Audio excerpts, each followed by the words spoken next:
রোজ একটু একটু করে তুমি আমার থেকে দূরত্ব বাড়িয়েছো। সব বুঝেও শুধু লুকিয়ে চোখের জল ফেলেছি আমি। তোমাকে কখনোই বলে উঠতে পারিনি তোমার এই ক্ষণিকের পরিবর্তন আমার জীবন শেষ হয়ে যাচ্ছে।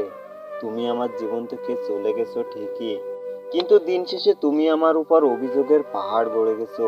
প্রতিদিন তোমার দেওয়া আঘাতে তিলে তিলে শেষ হওয়ার চেয়ে সারা জীবনের জন্য তোমার জীবন থেকে সরে গেছি।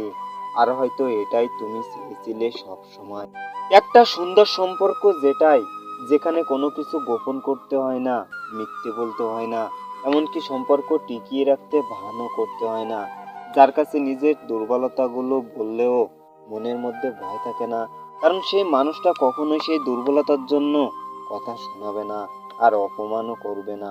আসলে একটা ভালো মানুষ হলো নিরাপদ আশ্রয়, যেখানে নিজেকে প্রকাশ করে শান্তি মেলে, নিজের কষ্টগুলো জমা রাখা যায়। আর যদি এমন একটা মানুষ থেকে থাকে, তাহলে সেই মানুষটাকে কখনোই হারাতে দিও না। শত কষ্ট হলেও তাকে নিজের জীবনে ধরে রাখার চেষ্টা করুন। তাকে হাজারবার বলুন, ছেড়ে যেও না প্রিয়, অনেকটা ভালোবাসার পর তোমাকে পেয়েছি, আর হারাতে চাই না। আমাদের মাঝে যতই রাগ, যতই ঝগড়া হোক, সব মানিয়ে নেব, তবুও ছেড়ে যেও না।